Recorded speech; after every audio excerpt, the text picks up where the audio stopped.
Hello again, ladies and gentlemen, and other assorted gender assignations. Welcome back to the Bored to Death Bingecast, where we take TV shows and movies and binge them in easily digestible chunks. I am Jay Winger, being joined by Zeke, Sam, Chris, and we're starting a new binge today. We will return to Mobile Suit Gundam in the future and some other stuff, but Zeke has been trying to get me to check out this particular anime called Fire Force. Well, first, before we begin this, we might want to apologize if our audio sounds a little different today. Yes, we do want to apologize about any audio issues you may hear in this particular recording. I've got a new microphone set up. I've got a new laptop that we're going to be using for recording purposes, but it's having some issues with some of my other equipment. So we're using a new microphone and a new setup, so apologies in advance for any issues with audio in this episode. Yes. But anyway, Fire Force. Dude, Fire Force is awesome in my opinion. It is very down to earth, but very out there at the same time. People burst into flames, you have supernatural firemen trying to save the day, all kinds of good stuff. you know, your normal down-to-earth thing. Yeah.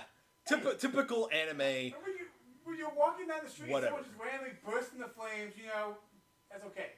It's okay. We'll just call Because the Fire Force is there to save the day, kind of thing. They get one of the Fire Force departments to come and take care of it, where they have to basically punch a hole through the person. Right through the core. No, in the core of the heart, you speak. Yeah. Though the one thing I do That's how it usually goes with supernatural things. You always have to destroy the core. There's one thing Or I the do brain. wonder Or both. with this whole franchise, and when we get to it, when they start doing the fire truck and they have the streets clear out, it's like freaking Power Rangers, where the alarms are going off, pull to the side. But yeah, we'll probably address that later. But you had something you looked like you were about to say something. I was Chris. going to say, so it's going to be like that scene in Princess Bride where Andre the Giant Go, goes, everybody move! Oh God. Yeah. So yeah, I have not seen this. Chris has seen at least halfway through season 1. yeah. I've seen Zeke it has watched through it twice already, and I know Sam, you have also not seen this at all. Yep. You ain't seen much of a rubber band over your eye. What? Yeah. This really plays well on an audio podcast. Sure it does. He's got a rubber band wrapped around his face. Well, remember, I take a picture, but you don't want your picture on the internet, it's so it's fine. Captain Lou Albano you impersonation. take a picture and you blow out No, the it's image. not in his beard, so. Close enough. Anyway, so we're gonna delve into a few episodes of Fire Force, and we'll be back after the binge. And we're back after binging the first 4 episodes of Fire Force.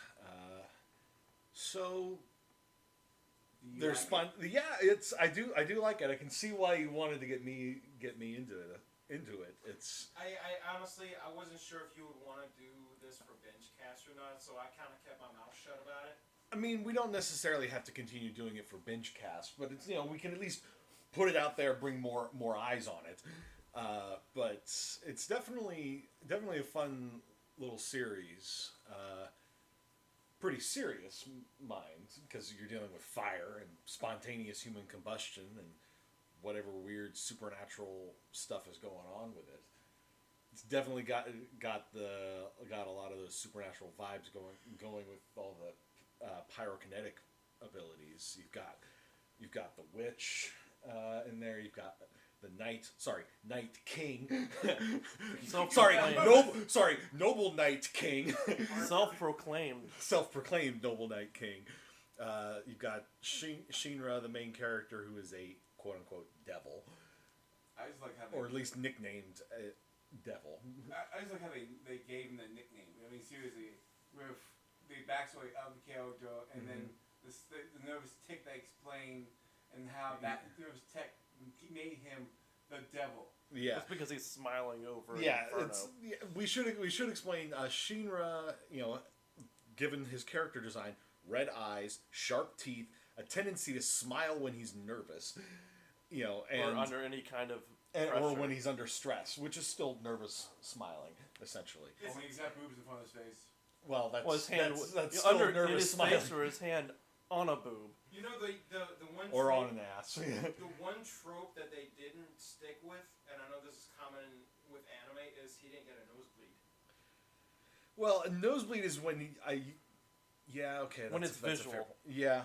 He didn't see anything. He just held things. Although he was like looking straight down Maki's Well, he cleavage. got the red bridge. Yeah, that's the true. blush. The blush, at least.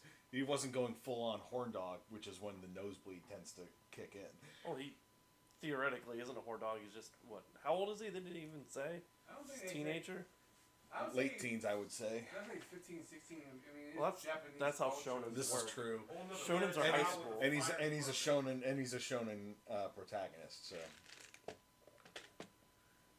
But there's these spontaneous human combustion things going on, or as they call them in universe, people turn into infernals. They're basically just mindless, usually mindless creatures that just set things on fire and revert to animalistic I mean, so behavior. far we've seen like 3 different ones. We've seen the ones that are just out of control. Mhm. There was the one who basically Was just his sat there. His personality was still the same.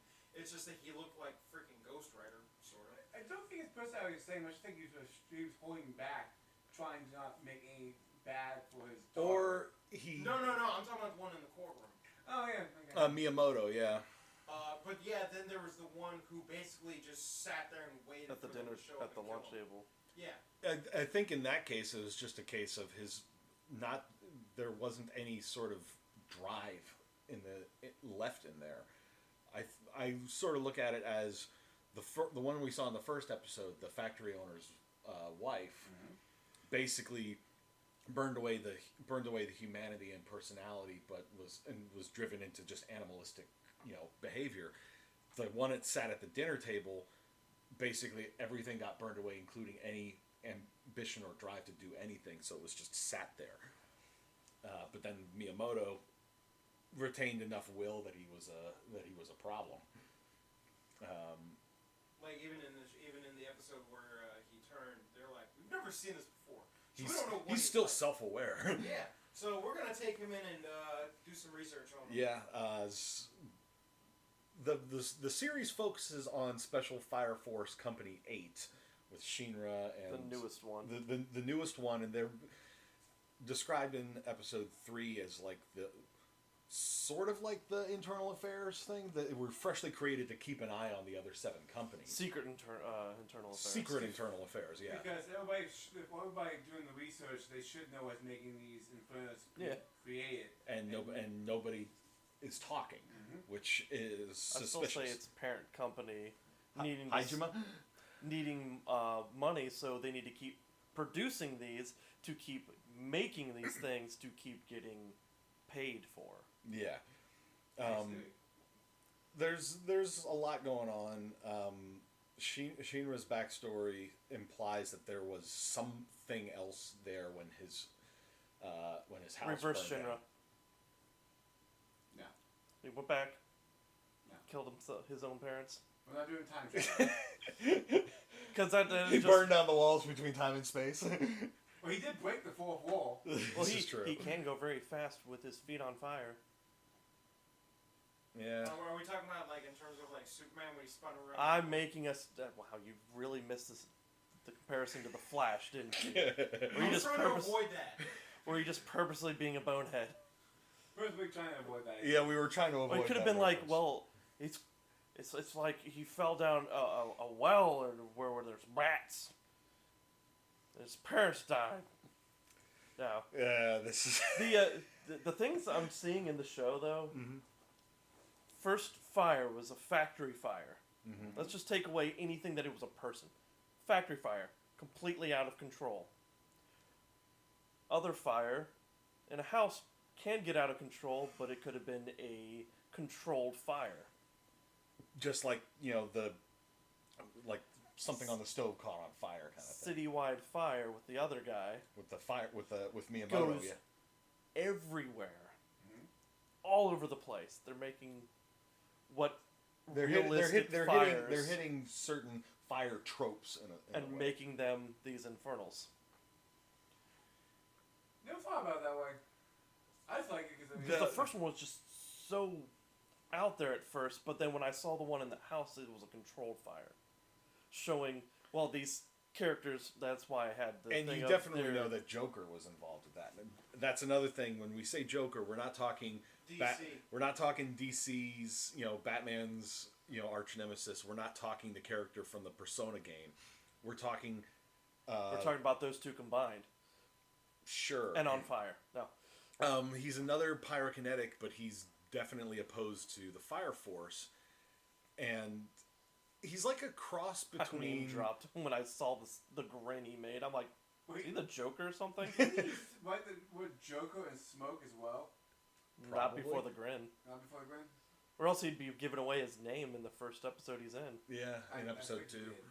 But it's one of those things we could always go back and look at later. But he's definitely up to something. He plays around with explosive ashes, which we find out. And throwing cards. And yeah, he basically Flame- manifests flaming cards with his fire quirk. You know, when I saw that, I was like, damn it, what are you Yeah. doing here? The thing we should mention is the fact is, in this franchise so far is 3 people. You have normal types, which have no powers. Second types, which Second gen pyrokinetics. which have the Well, just ability pyrokinetics in general. Then Yeah. there's different generations of them. which allows you to be able to manipulate the fire, but you need a starter to manipulate said fire. Where For 2s, and For 3s can manifest. and Threes can manifest it Then on what's a their own. 1? I don't think they have one, unless ones are normal, because they haven't mentioned a one yet. Because you'd think about it, if there's a second generation pyrotechnic, What's that a means there was first a gen? 1 gen. Well, I think that might be Pyrotechnic. the Inferno then, because they did say that number 1 was Inferno during the little dialogue thing you're talking about. But that would. No. I don't remember them specifying what first gen pyrokinetic is. Because in these first 4 gen and episodes. second gen and stuff like that would make me believe that they are generational. Like his parents, like the lead's Yeah. parents, both were Gen Like, 2. yeah, Or that at makes me least a think gen. that Shinra was, was the Child of a the Gen 2. child of a second gen. Same with Arthur. Interesting. Because it would be weird if there's Unless- like, oh, you're unless- just a third gen because you can do this. Unless it's more a case of it's like Different wording. and they mean more like class 2 pyrokinetic. Yeah, are the then ones, that would make. and that would make class more 3 sense if is it was that. basically the next evolution of it. I'm gonna. He's like, there's a lot of this stuff I didn't even put Well, together. it's and I've not seen it like- twice. Like, when you're saying these things, and like I said, I'm on season 2, episode 1, and I'm like, you know stuff I that know you so don't. much You of the things don't. I'm trying to do what Sam does. It's- When he's doing my heroes, like, It's like the equivalent of when the 3 of us are watching Mobile Suit Gundam. I have to keep my mouth shut. Yeah. Do you? have you seen those episodes where you give us the nice history? Yeah, of- when we suddenly tap into the Wellick of knowledge. But what did you say? No. You said that you wanted to say something, but Jay told you to wait until we start recording. Oh, the structure of the show feels strange to me. So the first episode they give you the usual, the backstory, the little bit, the lead in. The second story you get Establishing the some conflict yeah. character, which is the essentially the Vegeta, the Bakugo, the rival to the main character. the rival, but not the Not villain rival. right. And Well, then villain rival I would call the nemesis. This is Eh. just the rival, but yes. so it got deep into the story within a few episodes, or even in one episode. So it's just not. It wasn't just like treading a little bit of water. It was just like Jumping in at the deep fist end first, kind and of I'm like, okay, well, with as fast as they're going with the way the story is progressing, in only 4 episodes, showing me that it was 24 episodes in the first season, I'm like, the main conflict's going to be in like 8 episodes. It feels like, or Yeah. there'll be a main conflict and then the real conflict. Or, based on the opening credit sequence, we may end up having a multi-episode battle against a more powerful Infernal that takes more time to take down. I would say this is not spoilers. Most of the first half of the first season is character development. You're learning things about Well, yeah. different Doing teams. some world building Yeah. and establishing And the then players. After you get to the half point, that's when your main nemesis is going to come out of the woodworks, and you're going to start seeing pieces being played with that. The So that's why it's probably... prime infernal, as it were. But for me, it just feels like it's a lot to take in a few episodes. It definitely, it's one of the things that I was very intrigued with, because keep in mind, like, one thing I wish it was next episode so I could say this, and I'll say it again next episode too. The fight sequences, I'm coming from Dragon Ball, I'm coming from Yu Yu Hakusho, I'm coming from big, long, Shonen Jump, drawn out 90s. things. You the know, 90s anime where they spin the fights out over 5 episodes And, or like, more. Or at least a good chunk of an episode. Yeah, and then Chris can validate with me. These fights are small and condensed, so you get the fight in them, and they're going to give you some more pieces to play with. And that's one of the things I love about this, because it's not that drawn out fight anymore. It's more story driven. It's more. Have you seen Kai? We should not talk about that. There's no Dragon Z of Goku. Dude, what now is a what who? The episode of Dragon Ball Z where Goku was going for his driver's license. The best film episode ever. And they took it out? Well, it was Oh cut. my god, no! When they said they cut out all the filler, they cut all the filler out. So the It 5 is- episodes it took him to power up. God damn. One episode. Okay, that I don't have a problem with, but Well, that was cutting the out purpose of cutting that. out a slice of life episode like that. Come I on. mean, I get it. I get why they would take it out. Because it really doesn't progress the story in the least. It makes, And neither one of them actually use their license after that episode. it makes Piccolo the bitch of Chi-Chi. That's the only purpose of that. If he has to learn his license, so you! No, I thought Piccolo just basically did it. It's like, if you can get one of these, then so can I. Well, it was more training. Uh, Because he's like, well, I can't have you doing or knowing something better than I can. Oh yeah, that's how That I sounds took that as well. But they're setting up a lot of things in these first few episodes. Episode 3, when Captain Obi basically tells Shinra about the various factions at play within the Special Fire Force. You know, that Company 1 has strong ties to the Holy Soul Church. There's one that's more tied to the Tokyo Armed Forces. There's one that's got deep ties to Hajime, the company that basically makes all their equipment. So you have religion, army, and I guess the third one would be... Industry. Industry, yeah. The total military-industrial complex with a church thrown in there. It is very interesting that the army does not provide weapons to stop infernos than the industry does. Well, I mean, it's the industry are the people that basically make the weapons. The army does not manufacture the weapons; they just use them. They just use them. Yeah, makes sense. That's how a military-industrial complex works. It's like Tony Stark making weapons for S.H.I.E.L.D. And then after a while, he was just like, you know what, I'm done. So another thing Basically. that kind of threw me off, they still use the fire axes when the primary use of a fire axe is to break into or to get around the buildings. They don't really I haven't seen them use them. Yeah, No, They- it looked like the episode where they were going to use them, they just walked in because they're like, well, this was too easy. Well, it's because the house wasn't really burning on fire and the infernal wasn't hostile. I think They that used with- the axe in the first episode. He pulled one out. He went to swing it, but it blocked the infernal block. that was not the railroad axe. That was a heavy duty axe one. That was Yeah, and I think he brought it down more to block the infernal's attack at one point. I think the whole purpose of that was for the character development of hey, these are people that we're putting to rest, aka Well, that killing. was the third episode. Yeah, That was the second. Whatever the guy that was sitting at the table. that was second episode. Yeah. That was Third that was the third purpose of episode was the fight with Joker. That was the purpose of Yes. the axe being shown for. Is like, yeah, I guess that. A little disappointed about the event they were gonna do, and it was The like rookie games, some rookie games. and It's done. It's done. Well, It's done in a quarter episode. Woohoo! well, it's more like, yeah, Well, you that's- see a that's- bunch of rookies run into this building, and then it's really just That's three what of them. another thing. It's like, well, you're gonna have to save all these people. You save the 2 people in the room and the two other pyrotechnics, and the two NPCs that nobody gives a damn about. and the whole place went up in flames. Where's the rest of the rookies? Only Yeah. the top part was. They probably, file. they No, the whole thing was burnt. You're not the only person who's like, what happened to the rest of those rookies? Well, What he happened did to say what you happened need to to the be the tall hero. what happened to the tall guy with the collar that came around his face? Well, we'll see him in the next rookie games that they'll only show the tail end because he decides to fly up into the halfway through the goddamn building. Nah, he's probably become a simp for Princess Hibana. He's like, I can't get through the rookie games.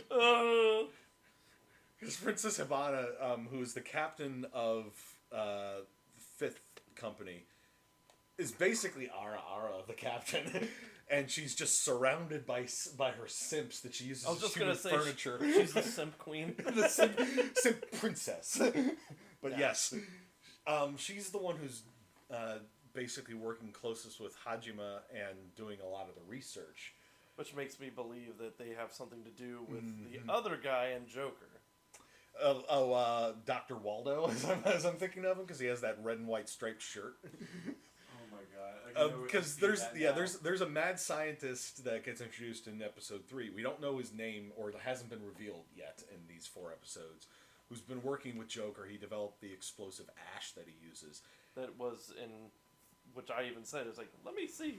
Is that infernal ashes? I have no idea That's what you gotta speak be. of. Yeah, That must that's be right. infernal ashes. Yeah. Sam asked Zeke if those were made out of infernals, and Zeke's like, "I'm not saying anything," and I was immediately like, "That's a yes." Answer a question about denying it and not telling the All you gotta do is just say, I'm not telling you. That's what I said. But it's And just the look on it's his just we face. know how to read you, man. Your poker face sucks. Yeah, if we ever played poker, you would lose real quick. Challenge accepted. Bring the other card. We have another chips. time. That's true, but that's for Those will be saved for the next game. You'll start with a rookie hand games. of chips.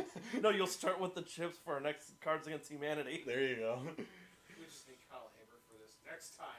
Bingecast. I could probably do that next time on Bingecast, but No, I that's definitely good. enjoyed it. Again, not sure if we'll continue doing a Bingecast for this, but it was a This good. was a random occurrence right here because 'Cause we we- were originally going to do Mobile Suit Gundam, but then Sam decided to sit down and join us. I was just sitting down and seeing what you guys were gonna do. I was gonna go upstairs as soon as you started Gundam.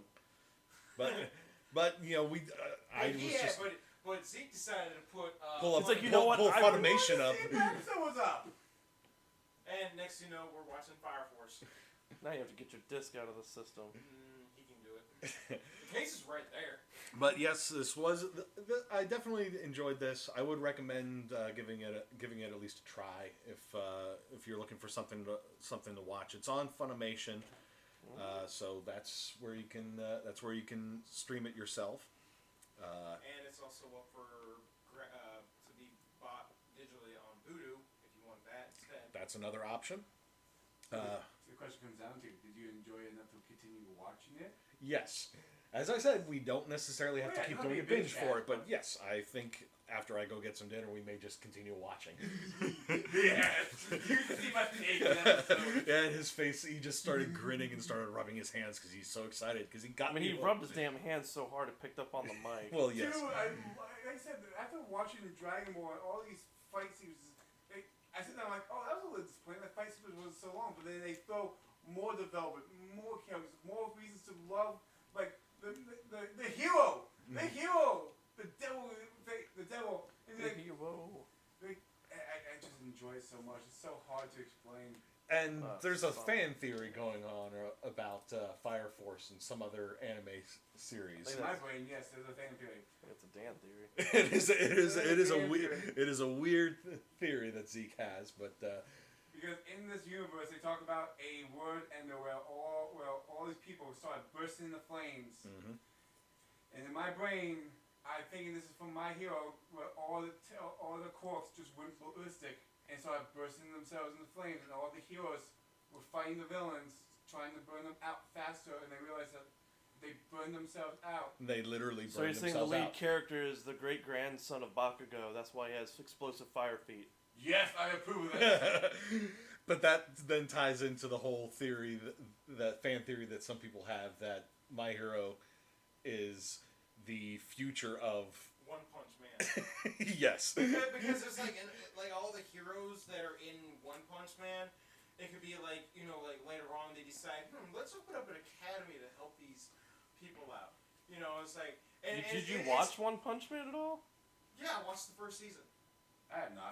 Then you know they have those academies. Yeah, they do. You're talking about the academy for like young upstarts rather than Yeah. the actual hero society. Yeah, and when which is what Saitama's going into. yeah, when Saitama joins, they're like, "Well, you're a low-ranking hero." And he's like, "Why? I've been doing this for like X amount of years now." And they're like, "Well, we just now found out about you."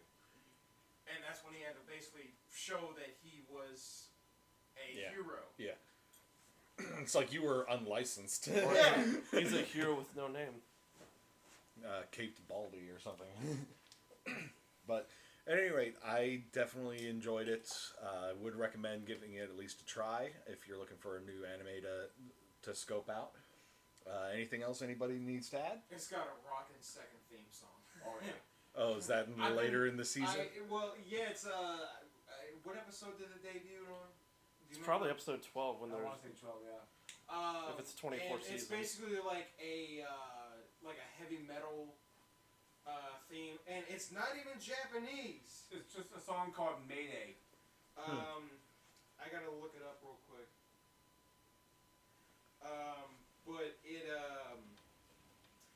I was listening to it. I was listening to the full version of the song, and I was like, I'm really liking these new anime theme songs now. That's something I should mention. The fact that the first half of the anime opening, it seems like more like 80s, 90s. 90s era. Anime feel. It anime brings you theme. back to your memories. Like that's another reason why I like it. And then you got that nice metal for the other half. Like yes. Which I haven't heard yet. So but it's apparent the group is called Cold Rain, and the song is featuring Ryo from Crystal Lake. Apparently, there's a group called Crystal Lake. Crystal Lake. Do they have a camp? I don't know. I had never heard of them. They have a band member named Jason. No, that's another band. Called First Jason, with the original Jason from Friday the 13th as the lead singer. We're getting off topic now, Right. but so I'll go ahead and okay. We have to end this in a good 5-4 like just put your hands up and say La Tome. La Tome. La Tome. We'll see What you they with the said. next binge.